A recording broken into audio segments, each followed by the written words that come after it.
Muy buenos días, ya es viernes, es tiempo de hablar de espectáculos y brinco de emoción. Contento y encantado de que nos estén acompañando este viernes extraordinario. Y para comentarles que el día de ayer la cantante Susana Zabaleta se reunió con los medios de comunicación para hablar de su próxima presentación que va a tener ahí en la sala Nezahualcóyotl. Está muy contenta de poder participar y bueno, regresar prácticamente a los orígenes musicales. ¿Quién sabe exactamente qué nos dijo? ¡Chequen eso!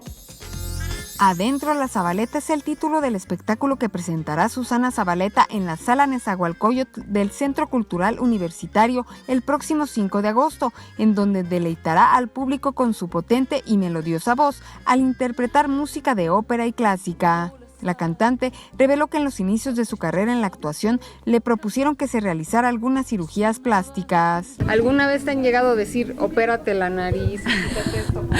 Cuando empecé mi carrera sí me decían mucho de, oye, y si cantas como Selena, oye, y si te inyectas las nachas y estás bien buena, y si te inyectas un poquito más nada más, y yo decía, no, pues no sabría cómo, ¿no? Selena solo hay una y solo hubo una y qué maravilla de mujer.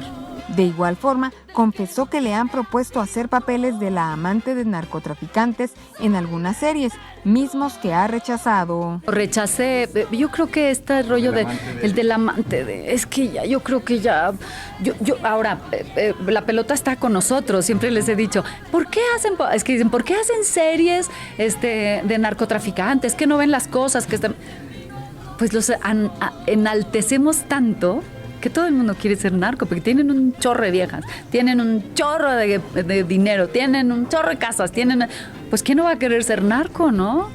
En lugar de enaltecerlos, habría que hablar de ellos nada más, como lo que son, como lo que está a nuestro alrededor, ¿no? No lo que de repente los ponemos a hacer. 21 Noticias, Berenice Ortiz. Continuamos con más información del mundo de los espectáculos. Varios famosos se reunieron precisamente para conocer nuevas propuestas de algunos candidatos políticos. Sin embargo, bueno, ahí hablaron de cuestiones muy personales. Una de ellas, Michelle Viet, asegura que su ex marido tiene más de 6 años de no pasarle la pensión alimenticia y sigue peleando esto ante los juzgados. ¿Quién sabe exactamente qué pasó? ¡Chequen esto! Varios famosos como David Cepeda, Michelle Viet, Lorena Herrera, Betty Monroe, Charly López, Luis Felipe Tovar y Paco de la O, entre otros, acudieron a un debate y ahí Michelle Viet confesó que desde hace 6 años su exesposo Leandro Ampudia y padre de sus 2 primeros hijos no le pasa pensión alimenticia. Es un proceso en el cual ya llevo 6 años, proceso el cual no había mencionado nada, hoy se dio la oportunidad, porque sí es una inquietud, no solo mía, sino de muchas mamás y papás que conozco que están en los tribunales y que cada vez que voy me topo a alguien más, entonces es muy triste que desafortunadamente, aunque exista un dictamen del juez, aunque exista una pensión determinada, aunque exista una consecuencia por tráfico de influencias y por impunidad, pues no se lleve a cabo. David Cepeda dijo cómo va su denuncia por robo. Reveló que a raíz de su asalto tuvo que tomar terapia psicológica. Soy una persona que me gusta luchar por la justicia, se está haciendo, afortunadamente hay un proceso todavía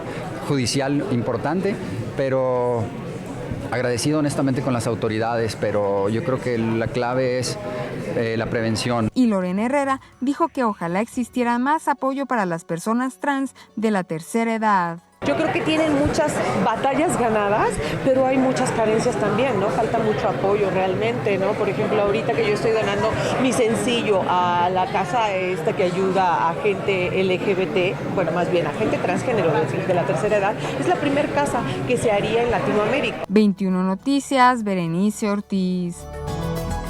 Continuamos con más información del mundo de los espectáculos. ¿Quieren saber exactamente qué les preparamos en torno a este carrusel de los espectáculos?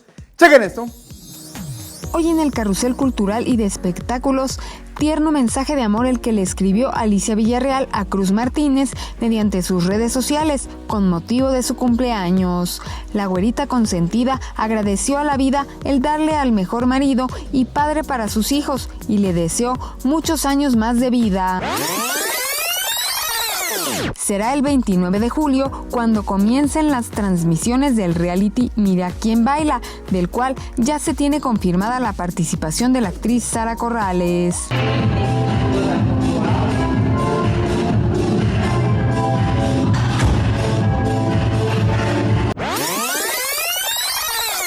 El actor Iván Sánchez dijo cómo sigue de la lesión que sufrió mientras actuaba en la obra El guardaespaldas en su natal España. Nada, era nada. Era más sangre de lo que luego era. Está todo bien, todo fenomenal. Fue un susto nada más. No, lo que pasa es que se me ocurrió subir era a las 3 de la mañana en el hospital, se me ocurrió subir una tontería y todo el mundo, ¿pero qué ha pasado? Un tiro, ¿no? A partir de este 20 de junio, el público interesado en obtener información de la gala Despertares, así como del proyecto cultural Despertares Impulsa, tiene a su alcance el sitio web www.soulartsproduction.mx. En la nueva página se presentan los pormenores de la próxima gala del ballet Despertares que el bailarín Isaac Hernández, recientemente galardonado en el Prix Benoit de la Danse, encabezará el sábado 25 de agosto a las 20:30 horas en el Auditorio Nacional con la participación de 47 artistas internacionales en un mismo escenario. 21 Noticias, Berenice Ortiz. Pues parte de la información del mundo de los espectáculos más adelante.